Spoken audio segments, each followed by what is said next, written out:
So welcome everybody. This is episode 69 of the Solopreneur Grind podcast. I am here with Polish Peter. Peter, thanks so much for coming on the show today. Well, thanks for having me. I really appreciate it, man.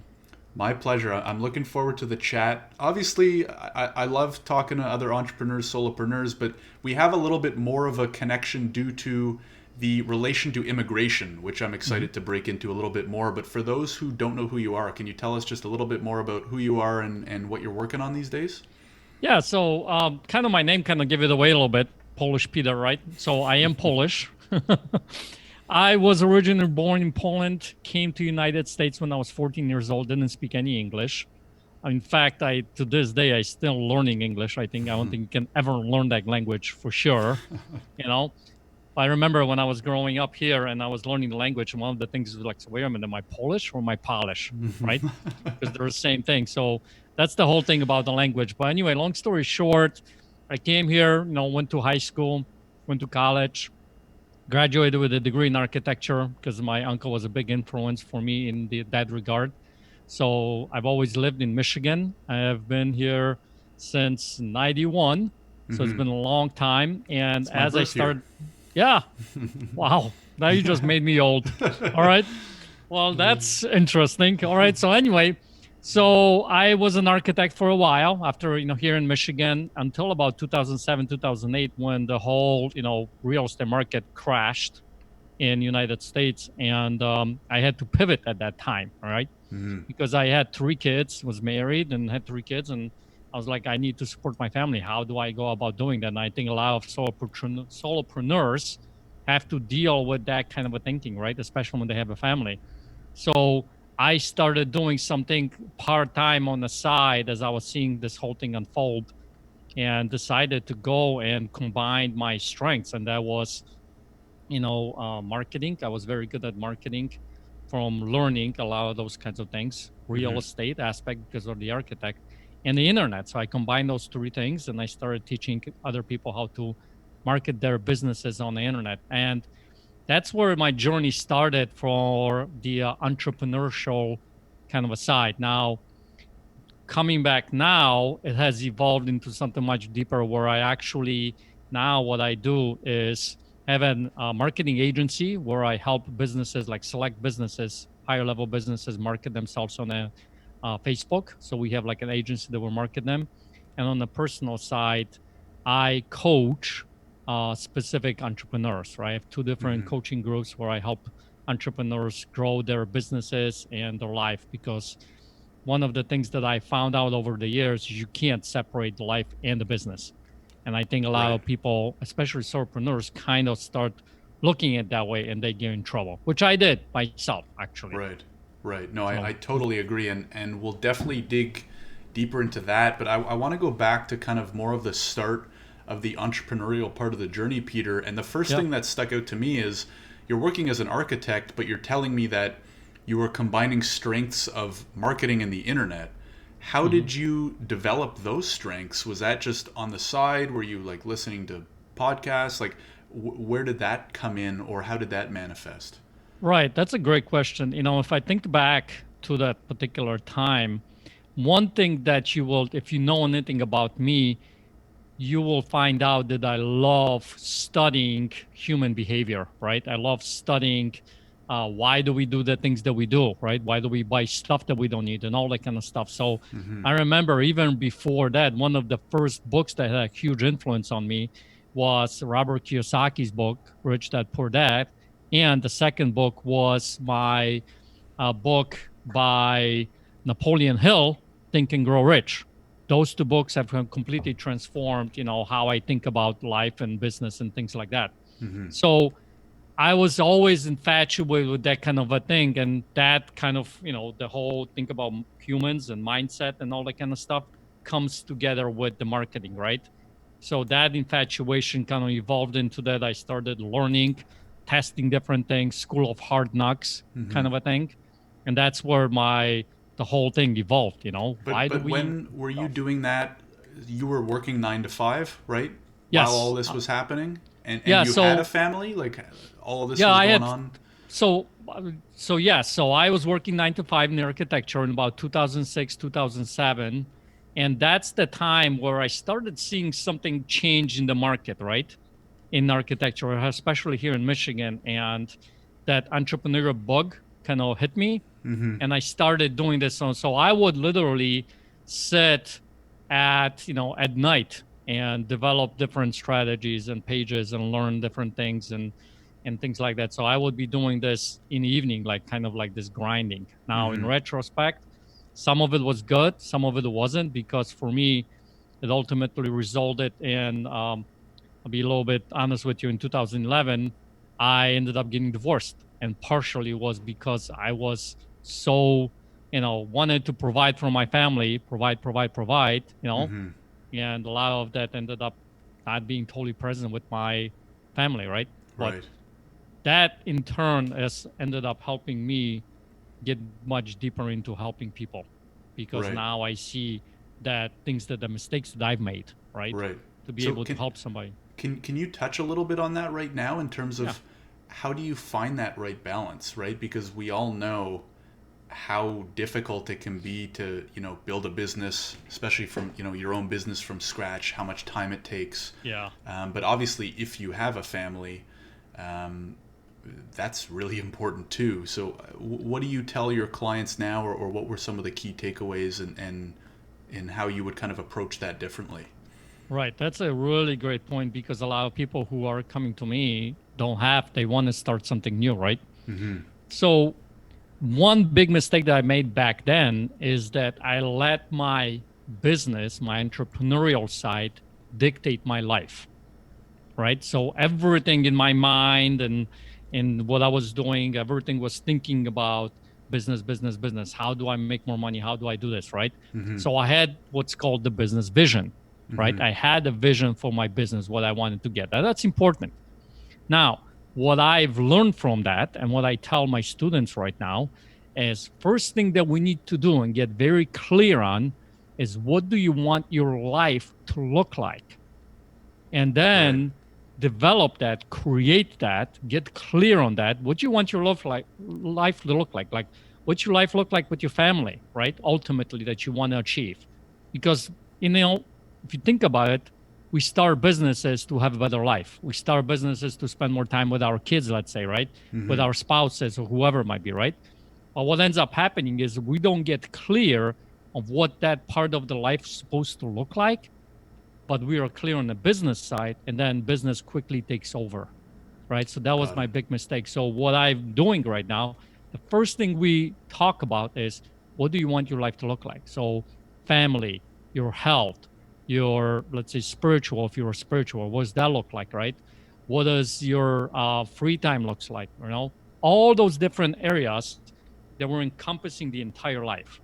Once we get clear on that we know what we want our life to look like, then we say, okay, what is the business is going to look like that's going to support that life? Right. And that's a big way shift in thinking that's actually going to help you start setting up and creating the business that's supporting that life, and not the other way around. That Got was it. my big mistake, Yeah. No, which that's it's a cost me, go for it. Yeah, but I mean, you learned, which has gotten to where you are now, right? You wouldn't have had such a good answer to that question had you not gone through it. Right. Super interesting. So, Peter, let's go back. So you're learning all this new kind of stuff. How does that still lead us to the point where you're able to like really leverage strong marketing and internet skills? Like how much time and effort and like any specific resources that you really relied on that you would recommend to others? Well, one of the things that I've, come over the years that I've learned, be careful who you listen to, right? So modeling the people who are successful, right? And so why I've always looked for people, who is it that I can learn from, and have that kind of a mindset of, you can learn from anybody, right? Have an open mindset about it, because there's somebody smarter out there than me, right? That's thing, first thing. And the second thing is, who is it that I can specifically learn from? So what I've done is I've reached out, I seeked out coaches and mentors who have actually done it. Like they've showed that they are doing the marketing, right? That they are being successful, right? So maybe in some kind of a marketing that I ended up getting to know them, that's been successful getting me into their, coaching program or whatever it might be. Now they are actually doing what they're saying they're doing, right? Because there's a lot of people out there who talk the game, but they never actually do anything, right? Mm-hmm. Yeah. So that's the first thing. So I've started aligning myself with people, with coaches, with mentors who have helped me actually shortcut that learning curve. Because at the beginning, the big mistake that I made, I started learning about everything and anything that came to my mind, right? I mean, it just started sponging up everything. Yeah, we've And all a done lot of it. times, yeah, and a lot of times what that is actually I call those squirrels. If you look outside, there's a whole bunch of squirrels. There's a squirrel there, and a squirrel there, everywhere, right? Mm-hmm. And you get distracted. But when you start focusing on what is it that you really want, and that's what I started doing with the marketing, all of a sudden I started finding the resources, right? Like one of the resources that I've always went to outside of my mentors is Digital Marketer, who's run by a guy named Ryan Dice. And I don't know if you're familiar with him, but No. they are the ones who are actually doing the marketing when it comes to the internet, right? So I've gotten, into their program, right? And I started learning specific things because here's the thing. One of the things that I talked with my students is you can learn about everything up to, let's say, 5 years in advance. But you as a student, as an entrepreneur, you have so many hours in a day. So you just want to learn the next step that you need to take, right? Otherwise, you can be all over the place. Yeah, So I mentors, remember a coach of mine kind of explained it as like just-in-time learning, right? Like we talk yes, about like just-in-time in terms of delivery for logistics and stuff like that. It's you can apply the same thing to learning, and it's so important. it is. It is very important because, listen, we only have 24 hours in a day, right? And hopefully you sleep at that time, right? So you come down to maybe 16 hours or whatever it might be that you have 18 hours that you have to work with. And then you have your life, right? You have your family or whatever it might be. So you're really cutting down. So you have to be very strategic and very intentional about what you are learning, what you're going after. And that's what this quote unquote vision that I told you guys at the beginning is really helpful because it gets you to be very intentional, right? Absolutely. Yeah, So, and the other thing that comes to mind when we're talking about that is I think it was in one of Tim Ferriss's books or maybe one of his podcasts where he talked about how like you can read all these books, right? Like you can see behind me, like, I love reading, it's super important. But it got to a point where, I mean, for me, especially after a few weeks, like you kind of forget half the books anyways. What's even more valuable is reading the parts of the important books that apply to you right now, like as they're happening, right? Like you don't have to go out and right, buy 100 books on entrepreneurship tomorrow. What you should do is, focus on the 2, 3, 4, or 5 that focus on the 1, 2, 3, 4, or 5 things you really need to do for your business right now, and you can worry about the other 95 books kind of like as they become more applicable in your everyday life. And that kind of hit home for me as someone who reads a lot as well. Okay, so Peter, let's continue down this journey where you're kind of you're evolving, you're learning, you're kind of scratching more of the entrepreneurial itch. Where was the turning point where you kind of, we'll call it like starting your first business? Did you start it part-time?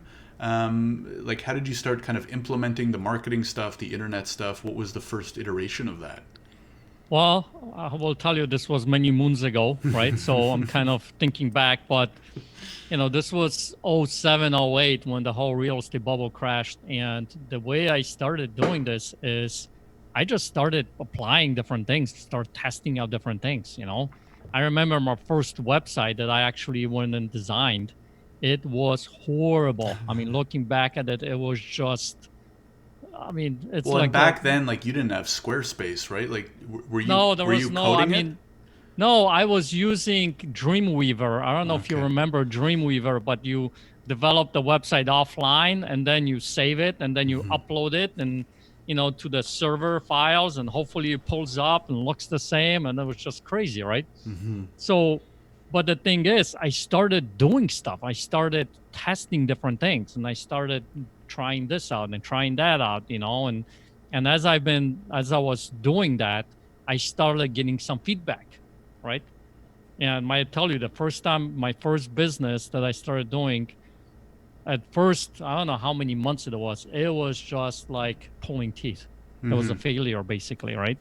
But I never gave up, and I just kept moving forward, and I started learning something new and something new. I'm going to tweak this, and then I'll give a different response, right?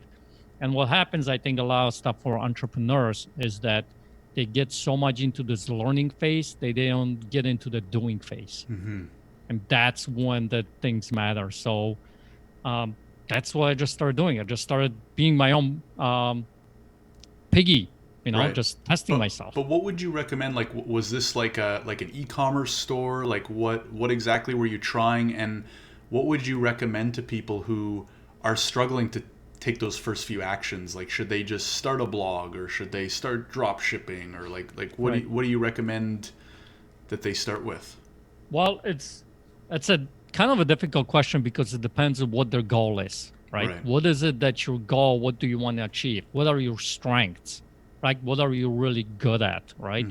And once you figure that part out, then, let's say you are someone who just has a lot of information that you are very, like, for instance, you are a chiropractor, let's say, right? And you want to be an entrepreneur, more of that. So you know a lot about fixing people's problems with the back pain and all that kind of stuff, to a point where somebody else has no clue about it. Maybe there is something that you can do every morning, right, that will alleviate some of the pain.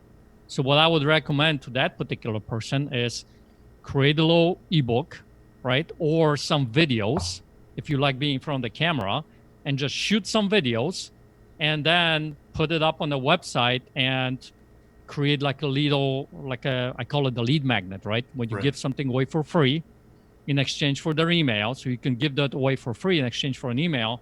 And then once somebody opts in, logs in, gives you their email address, then you offer them, let's say, first visit free at your office, if it's like a local thing, right?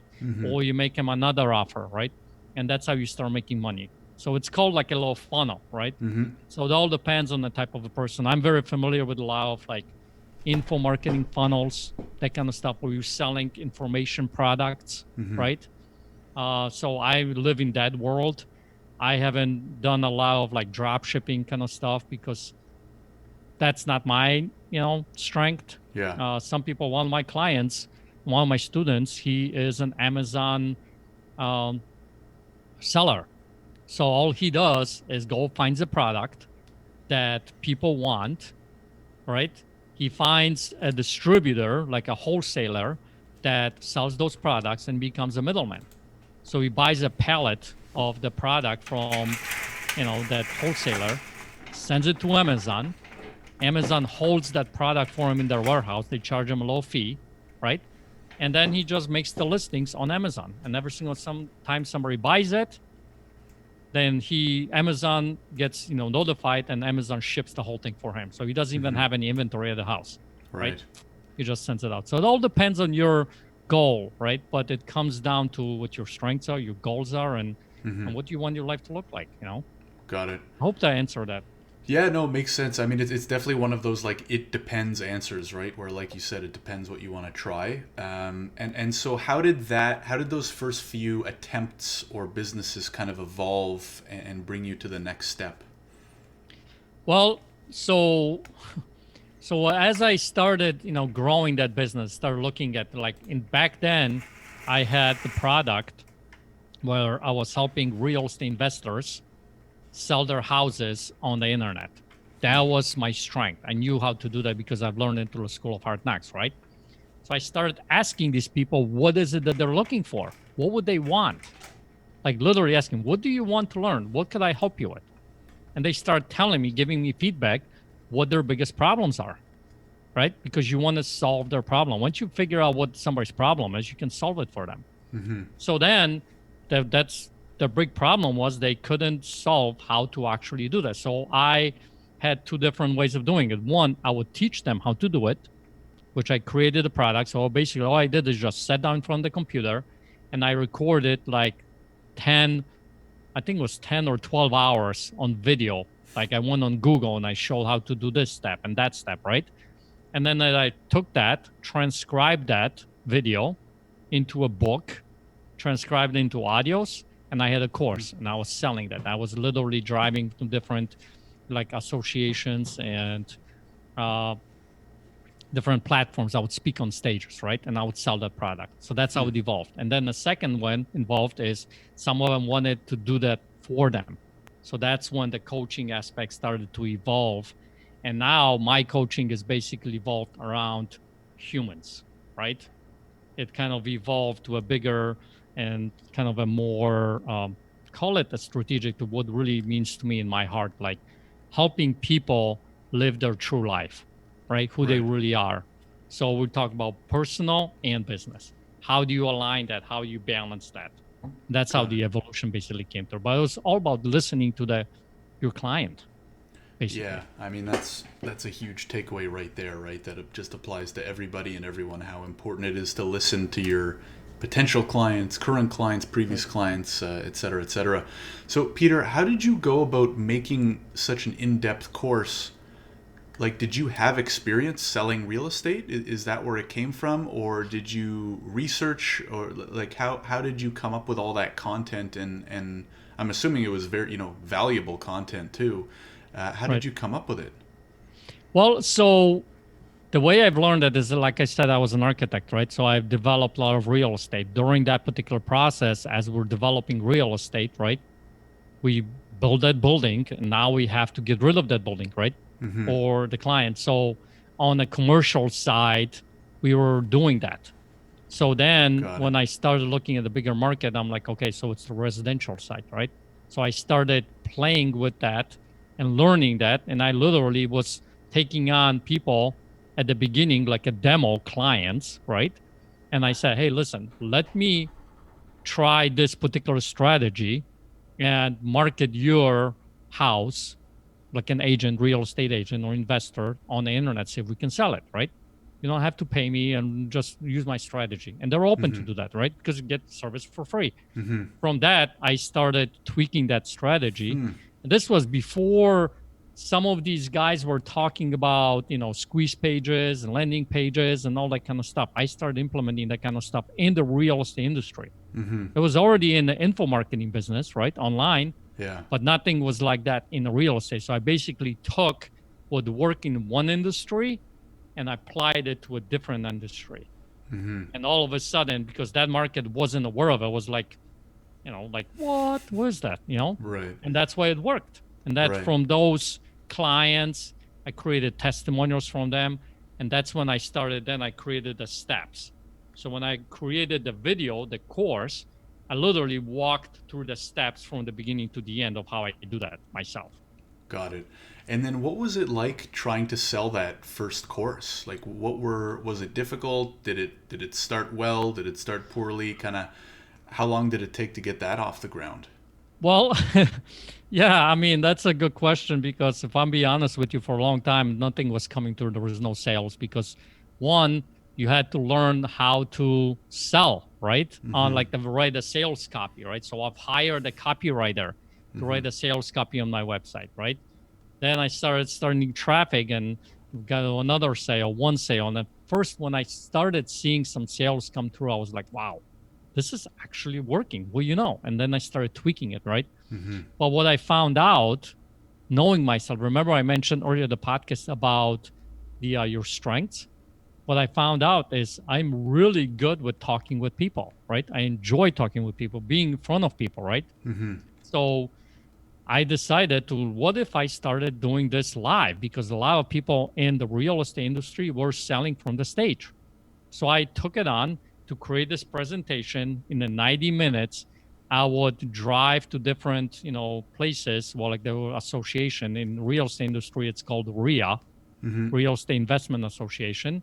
And I would, ask if I could speak for 90 minutes, sell my course on that stage, and they get, 50% of the profits, right? For me, allowing me to do that. And some of them took me on, and then I started just tweaking my message on the stage. And I will tell you that, at first few times, I would make my offer on the stage and there were crickets. And then as I started to keep moving forward, tweaking, started talking to my mentor, right? He's like, well, if you tweak this, and cut this out because you're giving out too much information and people get confused, right? Then you need to keep it simple. All of a sudden I see one sale, another sale, right? To a point that I remember one time I was at one of these events and I was selling, and I had these DVDs that I was giving away, and I ended up with like 3 different DVDs that I had like left over. And it was at the end of my talk, and I just went and I threw them for whoever wanted them down the aisle, and people were literally like fighting over it. I couldn't believe it. And there was like an old man who was with a cane, and he got up to give it, and somebody literally pushed him over. I'm like, oh my God, am I going to get sued? What's going on here, right? So then I had my own copy, and I gave it to him, and he ended up actually buying the course. He was my oldest client at the time. So, but it's, you just learned, you just never stop. If you want to be an entrepreneur, you have to have the mindset of feedback, not about failure. It's about feedback, right? Right. And never stop. Keep moving forward. But you have to be intentional. Keep moving forward. Keep moving forward. Because something's going to break. Right. It's either going to be that thing that you're trying to solve, or it's going to be you. You make the choice, What are maybe 2 or 3 of the key lessons or takeaways that really improved your presentation? Because I think a lot of people would probably love, a lot of people aren't super comfortable giving presentations, being in front of people. Do you have 2 or 3 pieces of advice for, giving effective presentations? Good. Okay. No problem. So one is be you.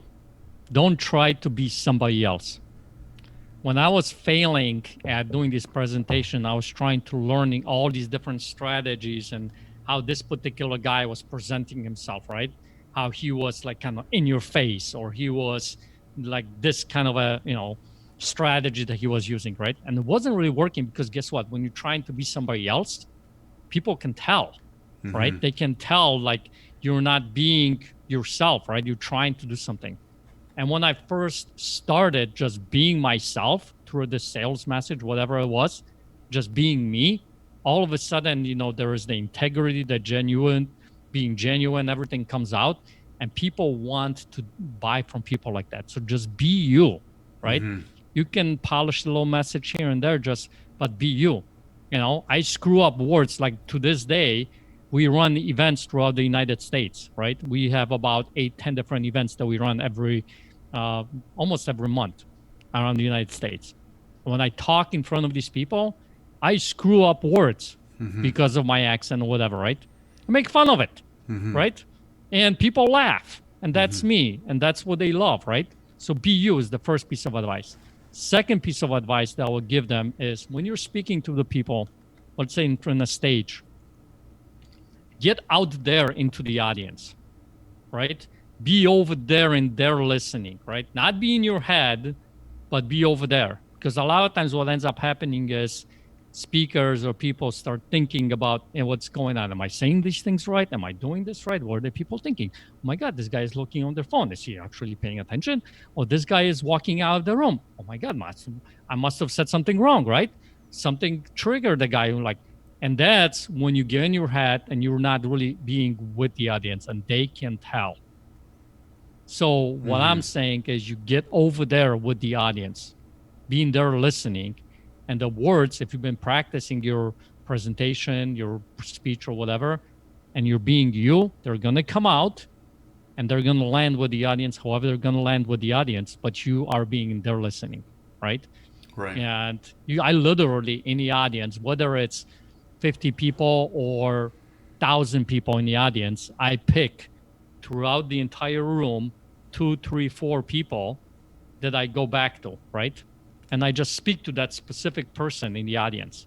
Very and that's cool. all I do, Yeah, and then they feel like they are getting engaged and I'm talking to them. Right.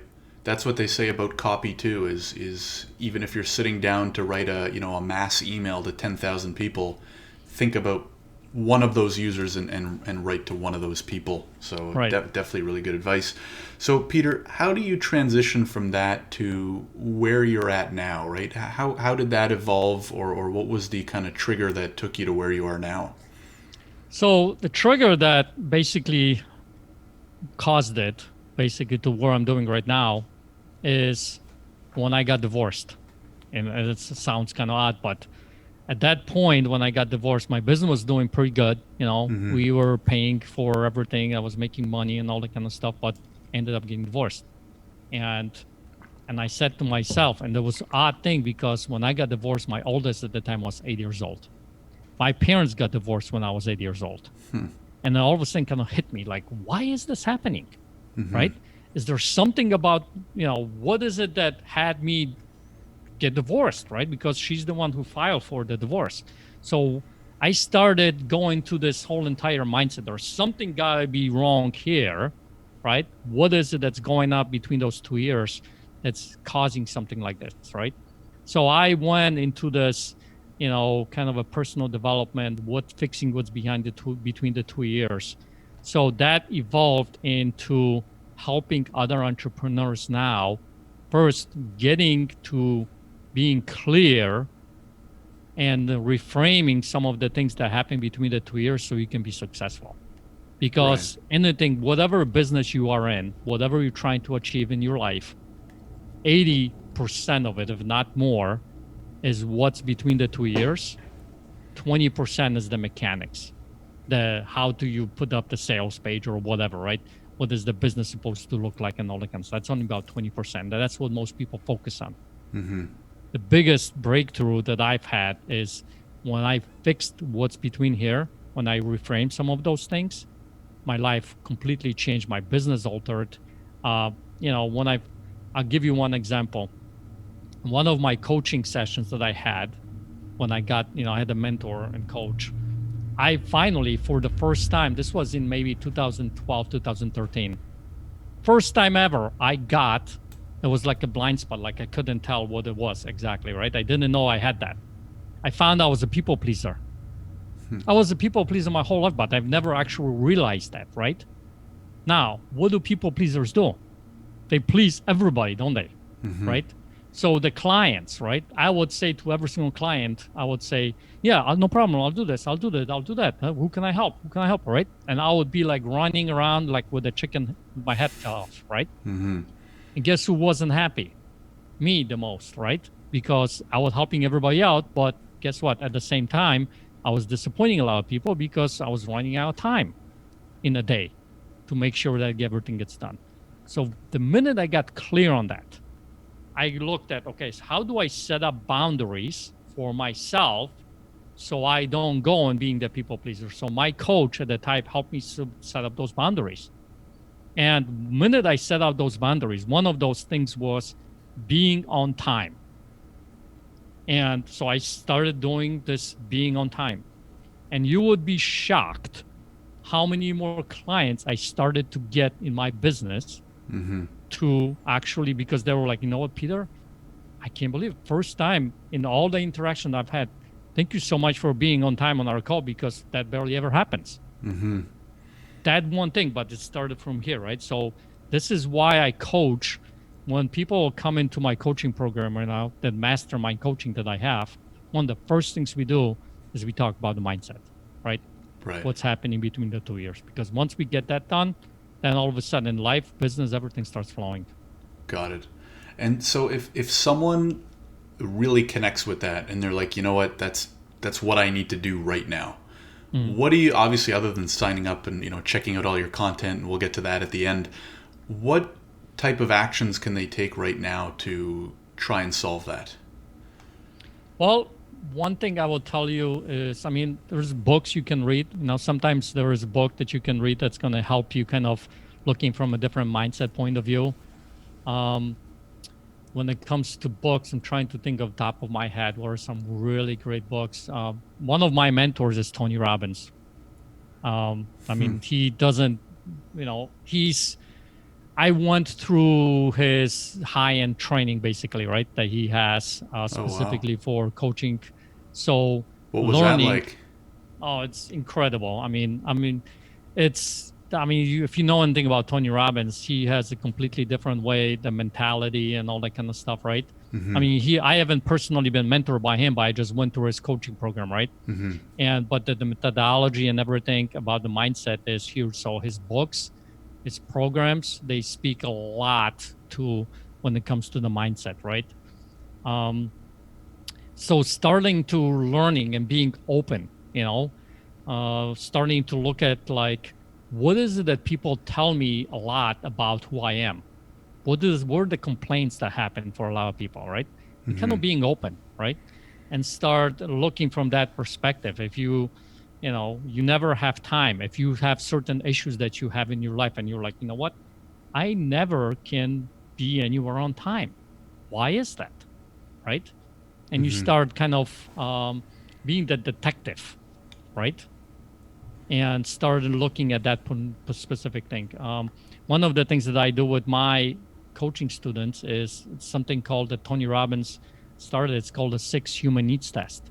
That's a really good test. You can go online, actually take that test. And what that test is going to tell you is which human needs are most important to me. There's about 6 of them. And you're going to learn a lot about yourself. And to help you kind of figure out, okay, why do I do the things that I do? But obviously, the most important thing is find somebody in your life who can help you, ask you those kinds of questions, right? Right. Why do you do the things that you do? Why is that so important to you? Yeah, some of his stuff is really eye-opening in terms of like, having never thought of doing it or thinking about it before, and then you come out saying, wow, like, why isn't this taught in school type stuff? So I've read Awaken the Giant. I really like that. I have another one. I think it's Power Within. I really like his content. And there's a cool... Have you seen the Netflix documentary on him? Yes. I'm Not Your Guru, yeah. Yeah, I thought that was really entertaining and just cool to see kind of the behind the scenes. So, I really like Tony. So, Peter, I mean, really, really, really insightful stuff and a lot of good things to think about. What can you say are maybe 2 or 3 common struggles that you find yourself helping your clients with? And like what are you telling them to do, right? So we know at the beginning kind of like the big focus is on mindset, right? But beyond that, are there kind of like other types of common struggles or difficulties you find yourself helping a lot of people with? Yeah, great question. So one of them is obviously the squirrels. I call them the squirrels, right? The shiny object syndrome. We all kind of have that, especially in today's world, right? Oh, yeah. Because we get interrupted by everything 24/7. So the way we have this, it depends on the specific person, right? Because if someone who is got the shiny object syndrome thing going like crazy, one of the things that we do with them is we sit down and figure out what is the most important thing for you, right? And why do you really want that? Because if you really know this in your life, if you are the person who has a shiny object syndrome, I'm talking to a specific someone in your audience, right? Think about it this way. The things that you really love doing that are very important to you, you can go in and be doing that for hours and not get interrupted, right? So if that's the case, now you kind of separate from the fact that you have a big problem, because in that 2 hours or 3 hours of you, let's say, doing something that's really important for you, all of a sudden those squirrels are now important. The shiny object syndrome is not there, right? So the only problem is not that you are the problem, is that you need to figure out how to make that thing that you want to achieve be so important for you, the reason why, that you're going to go and spend the 2-3 hours without an interruption, right? So to give you an example, so one of my students basically came to me and said, I want to run this, increase my business by this much. He gave me, how much in extra revenue, but I cannot get to the next level because there's all these distractions and all these things is happening, right? So I asked him, well, why do you want that? Well, he goes, well, because I want to make more money. Well, why do you want to make more money? Well, because I want to go and buy this car that you want. Well, why do you want to buy this car? Well, because do you see where I'm going with this? You get to a deeper and deeper level to ultimately, for him, what it was, he just wanted to spend time with his family. He wanted to, drive them around and have this on a Sunday afternoon and doing all that kind of stuff, right? So when you get to the core level of this, now it becomes so important that you just can't wait to keep working on this thing, get this thing done so you can have that thing, right? Got it. But most people are focusing on the surface stuff, not what's underneath it, to actually make things happen. For sure. Yeah, that's super important, and kind of relates to the Tony stuff too, right? Of like digging deeper, getting to the true meaning. Yep. Peter, what has it been like kind of focusing? I know you do a lot of work with immigrants. Is it kind of a lot of the same? Like, I'm assuming a lot of the kind of entrepreneurial struggles are very similar, or maybe, you know, correct me if I'm wrong, are similar kind of no matter where you're coming from. But are there kind of immigrant specific struggles as well on top? And do you have any recommendations for immigrant entrepreneurs specifically? Yeah. So one commonality that I see with a lot of immigrants is, one is, who am I to actually be able to do this here in the United States, let's say, right? Because a lot of them, you know, they leave their own country. They come here sometimes with a suitcase with nothing else, you know, and they start from nothing, really, right? So who am I to be able to have the successful business? So they have this kind of a mentality of, I'm not good enough. I'm not good enough to do this, right? That mentality is actually very prominent, not only to immigrants, but to everybody. I'm not good enough. It's one big fear that we have as human beings, right? So we kind of work with that to kind of like, listen, just the fact that you came here overseas and you literally had to leave your home behind, get your suitcase and fly overseas to a land that's you're not even familiar with, language you're not familiar with, right? Look at what kind of a courage that takes. If you can break through that particular fear to get across, you can do anything. Because that's a huge, right, jump. So that's one thing. Second thing that I deal a lot with immigrants is I find that immigrants are very driven, right? They never give up. They keep drilling, they keep going, because, you know, this United States, North America, for the matter of fact, is a land of opportunity, you know? I still believe in today's world right now, as we sit here, there is a lot of opportunity here. So they start going, this opportunity, that opportunity, this opportunity, right? And they get so driven that a lot of times they forget about everything else in life. And they end up working 80, 100 hours a week. And that's when we have this vision to look at life first. What does it want your life to look like? And then aligning that business around it, right? And once you start looking from that perspective, you are still driven, you're still a go-getter, you're still going after this. But now what ends up happening is you being a lot more intentional. Because if you're working 80 hours, guess what?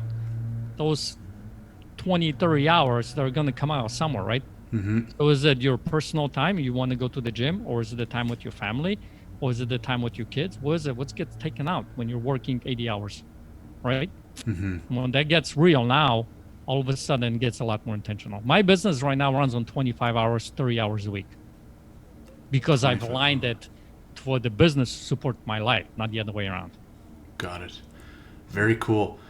Peter, this has been really interesting hearing about your story, you know, kind of how it evolved and this feedback.